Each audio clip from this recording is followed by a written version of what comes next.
From Beyond by H.P. Lovecraft.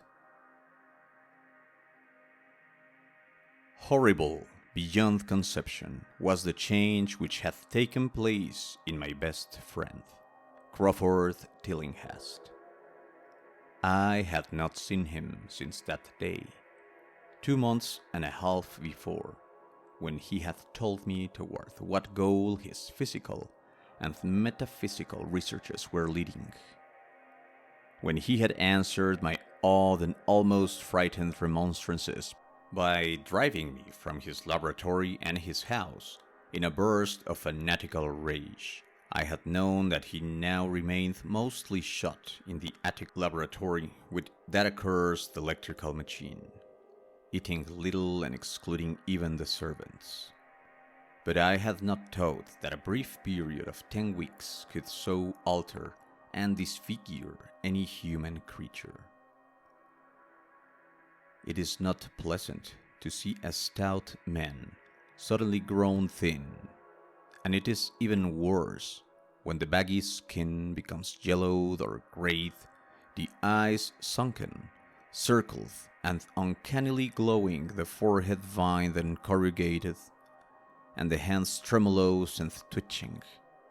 And if added to this there be a repellent unkemptness, a wild disorder of dress, a bushiness of dark hair white at the roots, and an unchecked growth of pure white birth on a face once clean shaven, the cumulative effect is quite shocking. But such was the aspect of Crawford Tillinghast on the night his half-coherent message brought me to his door after my weeks of exile. Such the spectre that trembled as it admitted me, candle in hand, and glanced over its shoulder as if fearful of unseen things in the ancient lonely house set back from Benevolent Street. That Crawford Tillinghast should ever have studied science and philosophy was a mistake. These things should be left to the frigid and impersonal investigator, for they offer two equally tragic alternatives to the man of feeling and action. Despair if he fail in his quest, and terrors unutterable and unimaginable if he succeed. Tillinghast had once been the prey of failure, solitary and melancholy. But now I knew, with nauseating fears of my own, that he was the prey of success. I had indeed warned him 10 weeks before, when he burst forth with his tale of what he felt himself about to discover. He had been flushed and excited then, talking in a high and unnatural, though always pedantic voice.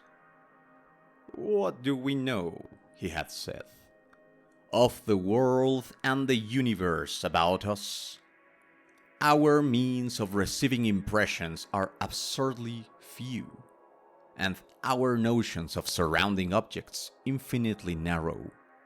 We see things only as we are constructed to see them, and can gain no idea of their absolute nature.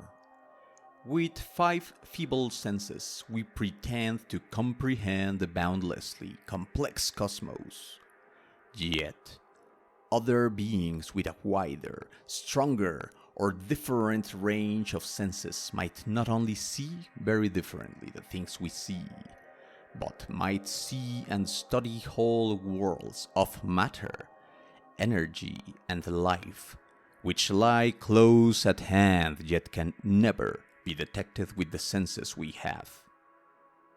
I have always believed that such strange, inaccessible worlds exist at our very elbows, and now I believe I have found a way to break down the barriers. I am not joking. Within 24 hours, that machine near the table will generate waves acting on unrecognized sense organs that exist in us as atrophied or rudimentary vestiges. Those waves will open up to us many vistas unknown to men and several unknown to anything we consider organic life. We shall see that at which dogs howl in the dark, and that at which cats prick up their ears after midnight. We shall see these things, and other things which no breathing creature has yet seen. We shall overlap time, space, and dimensions, and without bodily motion peer to the bottom of creation. When Tillinghast said these things, I remonstrated, for I knew him well enough to be frightened rather than amused. But he was a fanatic, and drove me from the house. Now he was no less a fanatic, but his desire to speak had conquered his resentment, and he had written me imperatively in a hand I could scarcely recognize. As I entered the abode of the friend so suddenly metamorphosed to a shivering gargoyle, I became infected with the terror which seemed stalking in all the shadows. The words and beliefs expressed 10 weeks before seemed bodied forth in the darkness beyond the small circle of candlelight. And I sickened at the hollow, altered voice of my host. I wished the servants were about, and did not like it when he said they had all left 3 days previously. It seemed strange that old Gregory, at least, should desert his master without telling as trite a friend as I. It was he who had given me all the information I had of Tillinghast after I was repulsed in rage. Yet I soon subordinated all my fears to my growing curiosity and fascination. Just what Crawford Tillinghast now wished of me I could only guess. But that he had some stupendous secret or discovery to impart, I could not doubt. Before I had protested at his unnatural pryings into the unthinkable. Now that he had evidently succeeded to some degree, I almost shared his spirit. Terrible though the coast of victory appeared. Up through the dark emptiness of the house, I followed the bobbing candle in the hand of his shaking parody on men. The electricity seemed to be turned off, and when I asked my guide, he said it was for a definite reason. It will be too much, I will not dare, he continued to mutter. I especially noted his new habit of muttering, for it was not like him to talk to himself. We entered the laboratory in the attic, and I observed that detestable electric machine, glowing with a sickly, sinister, violet luminosity. It was connected with a powerful chemical battery, but seemed to be receiving no current, for I recall that in its experimental stage, it had sputtered and purred when in action. In reply to my question, Tillinghast mumbled that this permanent glow was not electrical in any sense that I could understand. He now seated me near the machine so that it was on my right, and turned the switch somewhere below the crowning cluster of glass bulbs. The usual sputtering began, turned to a whine, and terminated in a drone so soft as to suggest a return to silence. Meanwhile, the luminosity increased, waned again, then assumed a pale outre color or blend of colors which I could neither place nor describe. Tillinghast had been watching me and noted my puzzled expression. "Do you know what that is?" he whispered. "That is ultraviolet." He chuckled oddly at my surprise. "You thought ultraviolet was invisible, and so it is, but you can see that and many other invisible things now. Listen to me. The waves from that thing are waking a thousandth sleeping senses in us. Senses which we inherit from eons of evolution from the state of detached electrons to the state of organic humanity. I have seen truth, and I intend to show it to you. Do you wonder how it will seem? I will tell you.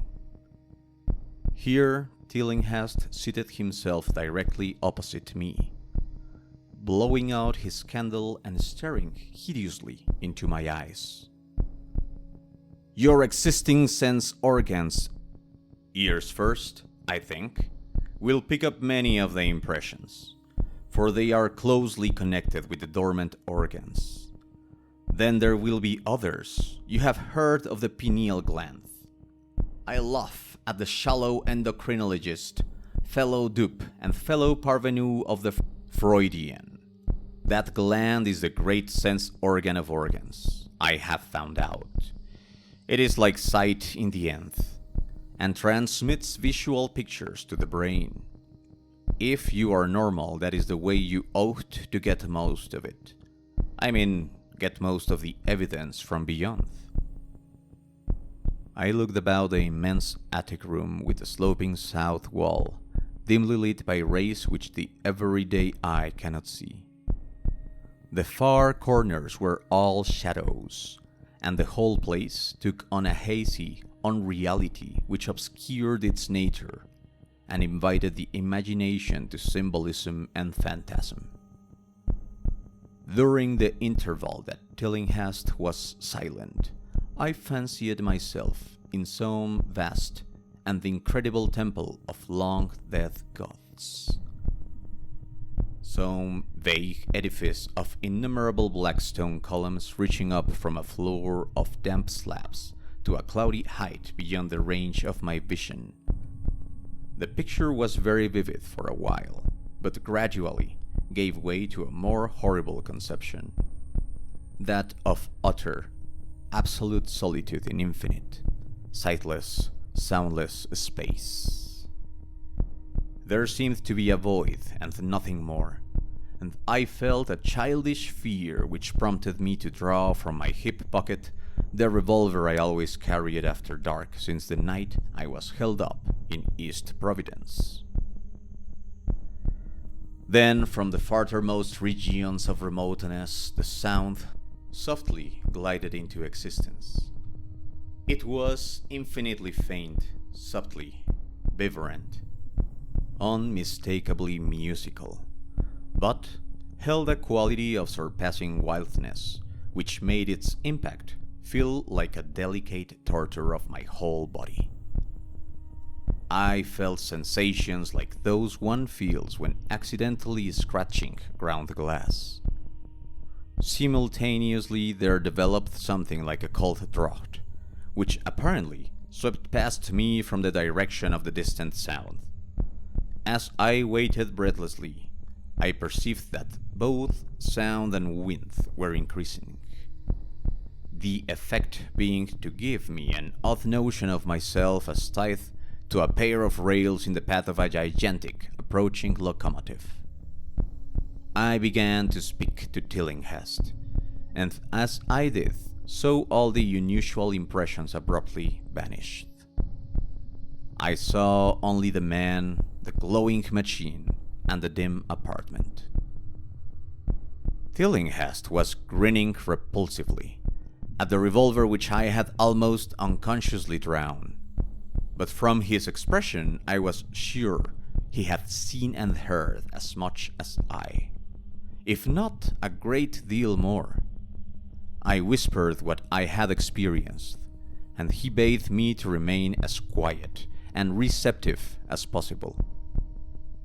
"Don't move," he cautioned, "for in this race we are able to be seen as well as to see. I told you the servants left, but I didn't tell you how. It was that thick-witted housekeeper.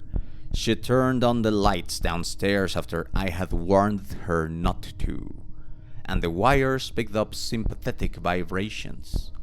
It must have been frightful, I could hear the screams up here in spite of all I was seeing and hearing from another direction, and later it was rather awful to find those empty heaps of clothes around the house. Mistress Updike's clothes were close to the front hall switch. That's how I know she did it.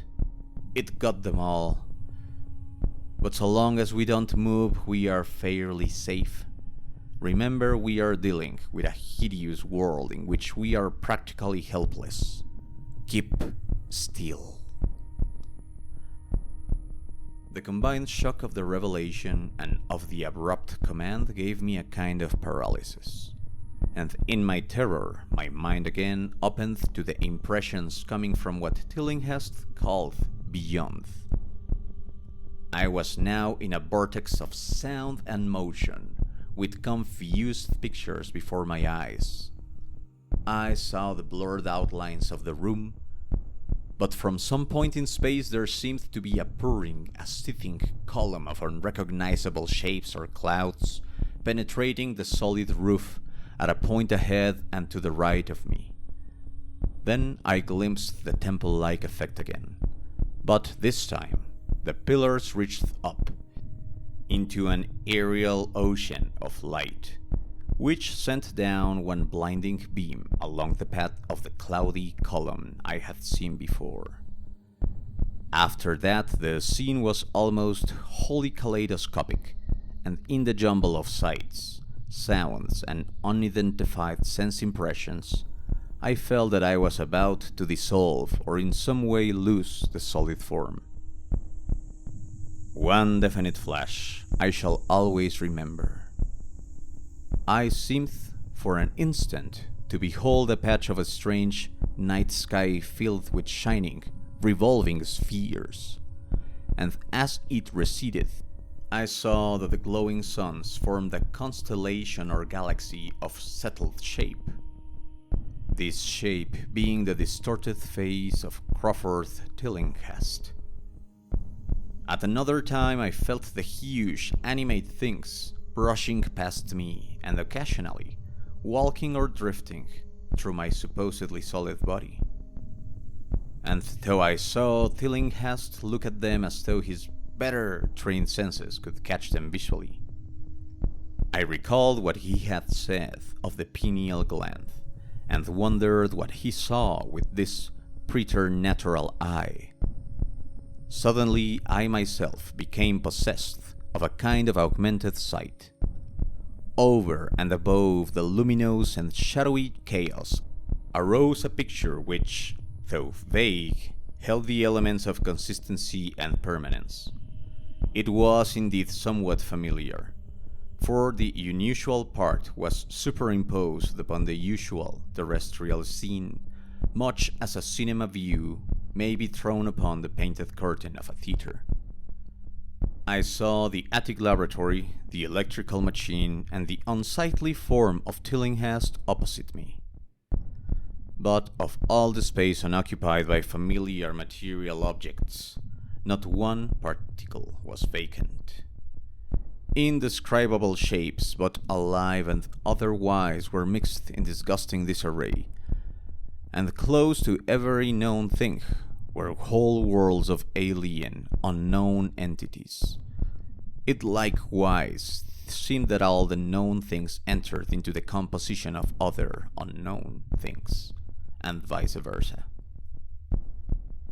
Foremost among the living objects were great, inky, jellyish monstrosities which flabbily quivered in harmony with the vibrations from the machine. They were present in loathsome profusion, and I saw to my horror that they overlapped, that they were semi-fluid and capable of passing through one another and through what we know as solids. These things were never still, but seemed ever floating about with some malignant purpose. Sometimes they appeared to devour one another, the attacker launching itself at its victim and instantaneously obliterating the latter from sight. Shudderingly I felt that I knew what had obliterated the unfortunate servants, and could not exclude the things from my mind as I strove to observe other properties of the newly visible world that lies unseen around us. But Tillinghast had been watching me and was speaking. You see them. You see them. You see the things that float and flop about you and through you every moment of your life. You see the creatures that form what men call the pure air and the blue sky. Have I not succeeded in breaking down the barrier? Have I not shown you worlds that no other living men have seen? I heard him scream through the horrible chaos and looked at the wild face thrust so offensively close to mine. His eyes were pits of flame, and they glared at me with what I now saw was overwhelming hatred. The machine droned detestably. You think those floundering things wiped out the servants? Fool, they are harmless. But the servants are gone, aren't they? You tried to stop me. You discouraged me when I needed every drop of encouragement. You were afraid of the cosmic truth. You damned coward. But now I've got you. What swept up the servants? What made them scream so loud? Don't know, hey? You'll know soon enough. Look at me. Listen to what I say. Do you suppose there are really any such things as time and magnitude? Do you fancy there are such things as form or matter? I tell you, I have struck depths that your little brain can't picture. I have seen beyond the bounds of infinity and drowned down demons from the stars. I have harnessed the shadows that stride from world to world to sow death and madness. Space belongs to me, do you hear? Things are hunting me now, the things that devour and dissolve, but I know how to elude them. It is you they will get, as they got the servants. Steering, dear sir. I told you it was dangerous to move. I have saved you so far by telling you to keep still. Saved you to see more sights and to listen to me. If you had moved, they will have been at you long ago. They didn't hurt the servants, it was seeing that made the poor devils scream so. My pets are not pretty, for they come out of places where aesthetics standards are very different. Disintegration is quite painless, I assure you. But I want you to see them. I almost saw them, but I knew how to stop. You are not curious? I always knew you were no scientist. Trembling, eh? Trembling with anxiety to see the ultimate things I have discovered? Why don't you move then? Tired? Well, don't worry, my friend, for they are coming. Look, curse you, look, it's just over your left shoulder. What remains to be told is very brief, and may be familiar to you from the newspaper accounts. The police heard a shot in the old Tillinghast house and found us there. Tillinghast dead and me unconscious. They arrested me because the revolver was in my hand, but released me in 3 hours after they found it was apoplexy which had finished Tillinghast, and saw that my shot had been directed at the noxious machine which now lay hopelessly shattered on the laboratory floor. I did not tell very much of what I had seen, for I fear the coroner will be skeptical, but from the evasive outline I did give, the doctor told me that I had undoubtedly been hypnotized by the vindictive and homicidal madman. I wish I could believe that, doctor. It would help my shaky nerves if I could dismiss what I now have to think of the air and the sky about and above me. I never feel alone or comfortable, and a hideous sense of pursuit sometimes comes chillingly on me when I am weary. What prevents me from believing the doctor is this one simple fact, that the police never found the bodies of those servants whom they say Crawford Tillinghast murdered.